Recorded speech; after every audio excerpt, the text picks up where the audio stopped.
Break के बाद एक बार फिर से रुक करेंगे यूपी बुलेटिन की ओर, जिसमें बात होगी जालौन की, जहां किशोरी ने की अपनी जीवन लीला समाप्त। साथ ही बात होगी सहारनपुर की, जहां पुलिस की बदमाशों से हुई मुठभेड़। ऐसी तमाम खबरों पर विस्तार से डालेंगे नजर। हाथरस में यूजीसी बिल और SC/ST एक्ट के विरोध में राष्ट्रीय स्वर्ण परिषद का धरना छठे दिन भी जारी रहा। कंचन नगर स्थित आवास के बाहर पंकज दवरिया के धरने का समर्थन देने परशुराम सेना के प्रदेश अध्यक्ष पंडित राजू कौशिक और अन्य पदाधिकारी पहुंचे, लेकिन पुलिस ने उन्हें रोकने का प्रयास किया, जिससे कुछ समय के लिए माहौल तनावपूर्ण हो गया। अधिकारियों की समझाइश के बाद प्रतिनिधि मंडल को दवरिया से मिलने की अनुमति दी गई।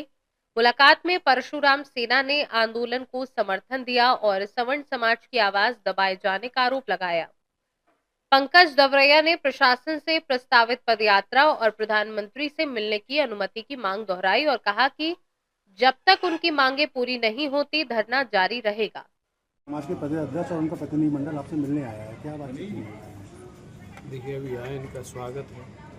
इन्होंने अपनी भूमिका, इन्होंने अपनी जिम्मेदारी अदा की है, क्योंकि जिस सरकार को हम अपना भगवान समझ के लाए थे, जिस नरेंद्र मोदी को हमने भगवान समझा था कि जो सनातन को एक करने का काम करेंगे, गौ माता को राष्ट्रमाता बनाने का काम करेंगे, उन्होंने हमें आपस में लड़ाने का काम किया। मैंने केवल सनातन स्वाभिमान पदयात्रा का आयोजन किया था।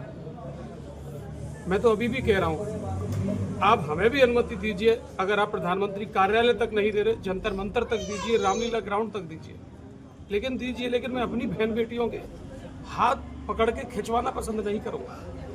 मेरे माँ बाप, मेरे दादाओं ने अगर विरोध किया होता तो SC/ST एक्ट और जाति आरक्षण नहीं आता, इस देश में आग नहीं लगती।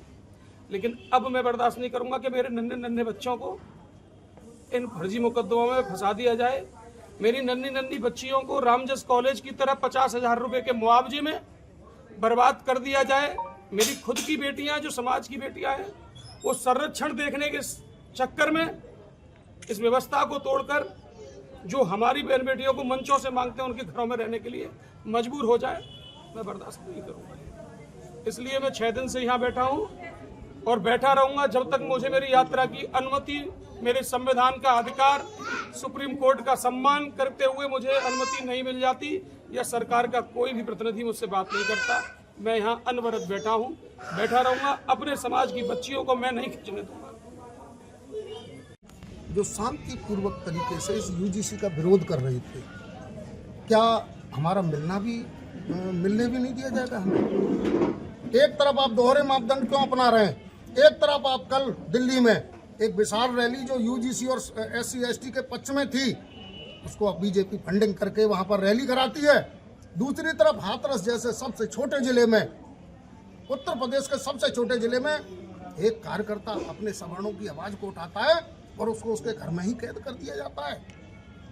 आप चंद्रशेखर रावण के लिए फंडिंग कर रहे हैं और SC/ST के समर्थन में और यूजीसी के समर्थन में उससे रैली करा रहे हैं, उसको गाड़ी उपलब्ध RTO द्वारा करा रहे हैं। और पंकज दवरिया से यदि कोई मिलने आ रहा है तो उसे मिलने नहीं दे रहे हैं। आप कोई रणनीति, कोई असंवैधानिक तरीके। आप पंकज दवरिया से मिलने आए, क्या बातचीत हुई? ये मैं राजेश कौशिक, प्रदेश अध्यक्ष भारतीय परशुराम सेना, अपने प्रिय भाई पंकज दवरिया राष्ट्रीय अध्यक्ष, राष्ट्रीय सवर्ण परिषद के अध्यक्ष हैं और आज 6वां दिन है, धरने पर बैठे हुए हैं। तो मेरा एक कर्तव्य नहीं, मेरा परम कर्तव्य बनता है कि मैं अपने भाई का हालचाल जानूं। 3-4 दिन से मैं भी हाउस अरेस्ट था, आप सब लोगों, आप इस सारी चीज़ों से अवगत हैं। लेकिन सरकार जिस तरीके का मापदंड अपना रही है एक अनशनकारी के खिलाफ, जैसे वो अनशनकारी नहीं एक बड़ा आतंकवादी हो गया हो। आपको जानकारी के लिए बता दूं, पत्रकार बंधुओं, कल दिल्ली में एक बहुत बड़ी रैली हुई है, बीजेपी की फंडिंग से आयोजित रैली हुई है। मैं दावे के साथ नहीं, सबूतों के साथ कह सकता हूं कि बीजेपी के फंड से आयोजित एक रैली हुई है चंद्रशेखर की, जो फर्जी रावण बना हुआ घूम रहा है। और उसने चैलेंज किया सरकार को कि अगर यूजीसी के मामले पर सरकार ने एक भी कदम वापस लिया तो सरकार की ईंट से ईंट बजा देंगे। अरे मोदी जी, हम जानते हैं कि वो अमित शाह जी का पालतू शिष्य है, लेकिन जिस संदर्भ में आपने सबर समाज के युवाओं ने, वोटर, हर वोटर ने आपको कंधे पे बिठा करके सत्ता तक पहुंचाया है मोदी जी, वही सबर समाज आपको एक दिन आने वाले चुनाव में सत्ता से उतार करके फेंक देगा, लिख लेना। आज आप मिलने आए हैं, आगे की क्या? हाथरस से सीनू संवाददाता अतीक अहमद की रिपोर्ट। जालौन में थाना रामपुरा क्षेत्र अंतर्गत ग्राम मानपुरा में एक नाबालिग किशोरी ने कमरे का दरवाजा बंद कर फांसी लगाकर आत्महत्या कर ली। घटना से क्षेत्र में सनसनी फैल गई। पुलिस ने शव को कब्जे में लेकर पोस्टमार्टम के लिए भेज दिया है। मृतका के पास से एक संदिग्ध मोबाइल फोन भी बरामद हुआ है, जो परिजनों का नहीं बताया जा रहा है। जानकारी के अनुसार ग्राम मानपुरा निवासी 16 वर्षीय राधा ने बुधवार गुरुवार की रात अपने कमरे में फांसी लगाकर जान दे दी। घटना की सूचना पर क्षेत्राधिकारी माधोगढ़ अंबुज यादव, थाना प्रभारी रामपुरा इंस्पेक्टर रजत कुमार सिंह, उमरी चौकी प्रभारी भरत कुमार सिंह तथा फॉरेंसिक टीम मौके पर पहुंची।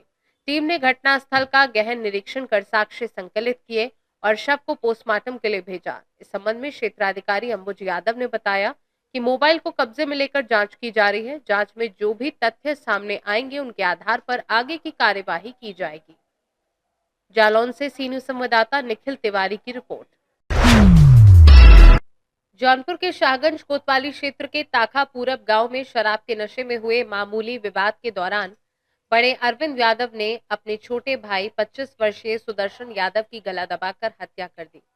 घटना बुधवार रात लगभग 9 बजे हुई। सूचना पर पुलिस मौके पर पहुंची, शव को पोस्टमार्टम के लिए भेजा और आरोपी को गिरफ्तार कर लिया। परिजन ने बताया कि मृतक मुंबई में रहता था और एक सप्ताह पहले घर आया था। सर क्या मामला?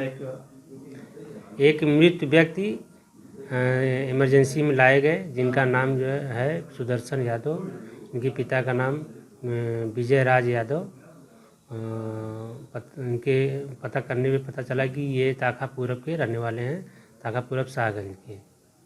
क्या कोई चोट की निशान उठान ऐसा कुछ आपकी जांच में या ट्रीटमेंट में पता चला हो? नहीं, क्योंकि बॉडी को पूरा ओपन करना उचित नहीं समझा गया और इनको जो है मोर्चरी हाउस भेज दिया गया। क्या उम्र रही होगी लगभग सर? इनकी उम्र लगभग 25-26 के। डॉक्टर राकेश कुमार। सर कौन लेके आया था? पुलिस आई थी? 108 एम्बुलेंस आई थी? पुलिस के द्वारा आई। जौनपुर से सीनू संवाददाता दिवाकर मिश्रा के साथ दीपक सिंह की रिपोर्ट। शाहगंज नगर में प्रस्तावित श्रीराम कथा को लेकर आयोजकों में आनंद अग्रही तैयारियों और कार्यक्रम की रूपरेखा की विस्तृत जानकारी दी गई। बताया कि शाहगंज में पहली बार इतने बड़े और भव्य स्तर पर श्रीराम कथा का आयोजन किया जा रहा है। आयोजन को दिव्य स्वरूप देने के लिए सभी तैयारियां अंतिम चरण पर पूर्ण हो चुकी हैं। उन्होंने कहा कि नगर में इस आयोजन को लेकर श्रद्धालुओं में खासा उत्साह और आस्था का वातावरण बना हुआ है। आनंद अग्रही ने प्रशासन, पुलिस, नगरपालिका, विद्युत विभाग सहित सभी सहयोगी विभागों की सराहना करते हुए कहा कि सभी का युद्ध स्तर पर सहयोग मिल रहा है, जिससे यह आयोजन निश्चित रूप से सफल और ऐतिहासिक होगा। जौनपुर से सीनू संवाददाता दिवाकर मिश्रा के साथ दीपक सिंह की रिपोर्ट। सहारनपुर में सिर्फ 12 घंटे में पुलिस ने 3 अलग अलग थाना क्षेत्रों में मुठभेड़ कर 2 गौ तस्करों और 25,000 रुपए के इनामी बदमाश को घायल अवस्था में गिरफ्तार किया है। पहली मुठभेड़ मिर्जापुर में हुई, जहां हिस्ट्री शीटर बुरहान को तमंचा, कारतूस, मोटरसाइकिल और गौकशी के उपकरणों के साथ पकड़ा गया। दूसरी मुठभेड़ इरशाद चिलकाना में आम के बाग में दबिश के दौरान अभियुक्त गिरफ्तार हुआ। उसके कब्जे से तमंचा, कारतूस, जीवित गौवंश और गौकशी उपकरण बरामद हुए। तीसरी कार्यवाही कोतवाली देहात में 25,000 रुपए के इनामी मेहताब के साथ हुई। उसके कब्जे से भी तमंचा, कारतूस और मोटरसाइकिल मिली। सभी आरोपियों को अस्पताल में भर्ती कराया गया है और मामले की जांच जारी है। अपराध और अपराधियों पर अंकुश लगाने के लिए तथा आगामी त्योहारों के मद्देनजर जनपद के विभिन्न थानों के द्वारा संवेदनशील स्थानों पर पुलिस की पिकेट लगाकर चेकिंग की जा रही है। इसी के क्रम में थाना कोतवाली देहात पुलिस देवला के पास पिकेट लगाकर चेकिंग कर रही थी, तभी 2 व्यक्ति मोटरसाइकिल पर आते हुए दिखाई दिए। संदिग्ध दिखाई देने पर इनको रुकने का इशारा किया गया। इन दोनों में से एक व्यक्ति ने पुलिस पार्टी पर जान से मारने की नीयत से फायरिंग करते हुए वापस मोटरसाइकिल मोड़कर भागने का प्रयास किया गया, जिसमें पुलिस पार्टी के द्वारा इनका पीछा किया गया। थोड़ी दूर जाने पर इन्होंने दोबारा से पुलिस पार्टी पर फायरिंग की और इनकी मोटरसाइकिल फिसल कर नीचे गिर गई, पुलिस ने भी जवाबी कार्रवाई में फायरिंग की, जिसमें एक व्यक्ति के पैर में गोली लगी और जो दूसरा व्यक्ति था वो अंधेरे का फायदा उठाकर भाग गया। इसमें जो घायल व्यक्ति है उसकी पहचान मेहताब सना फिरसाद निवासी सलेमपुर भुकड़ी थाना कोतवाली देहात के रूप में हुई है। यह व्यक्ति थाना कोतवाली देहात का हिस्ट्री शीटर है और इस पर 25,000 रुपए का इनाम भी घोषित किया हुआ है। इस अभियुक्त के ऊपर थाना कोतवाली देहात एवं जनपद के विभिन्न थानों में करीब 1.5 दर्जन से ज्यादा संगीन आपराधिक मुकदमे पंजीकृत हैं और यह कोतवाली देहात के कई मुकदमों में वांछित भी चल रहा था। इसमें जो घायल व्यक्ति है उसको तुरंत उपचार के लिए जिला अस्पताल में भिजवाया गया और जो व्यक्ति भागा हुआ उसकी कॉम्बिंग लगातार की जा रही है। इसमें अन्य विधिक कार्रवाई प्रचलित है। सहारनपुर से सी न्यूज संवाददाता सलमान की रिपोर्ट। सुल्तानपुर में नवनियुक्त पुलिस अधीक्षक चारू निगम के दोस्तपुर उद्योग व्यापार मंडल के नगर अध्यक्ष दिनेश सिंह अग्निवंशी सहित प्रतिनिधि मंडल ने शिष्टाचार भेंट कर उन्हें नई जिम्मेदारी के लिए शुभकामनाएं दी। बैठक में जनपद की कानून व्यवस्था, व्यापारिक क्षेत्रों की सुरक्षा, यातायात प्रबंधन और अपराध नियंत्रण पर चर्चा हुई। प्रतिनिधि मंडल ने नियमित गश्त, सीसीटीवी निगरानी, त्योहारों में सुरक्षा और पुलिस व्यापार मंडल समन्वय की आवश्यकता पर जोर दिया। पुलिस अधीक्षक ने पारदर्शी, जनोन्मुखी और संवेदनशील पुलिसिंग का आश्वासन दिया और मीडिया की सकारात्मक भूमिका को महत्वपूर्ण बताया। शिष्टाचार भेंट सौहार्दपूर्ण माहौल में संपन्न हुई, जिसमें सुरक्षा, अनुशासन और विकास के लिए सहयोग की प्रतिबद्धता दोहराई गई। सुल्तानपुर से सी न्यूज संवाददाता दिनेश सिंह अग्निवंशी की रिपोर्ट। यूपी बुलेटिन में फिलहाल के लिए इतना ही। बने रहिए सी न्यूज भारत के साथ। हर खबर आपके साथ, आपके हाथ।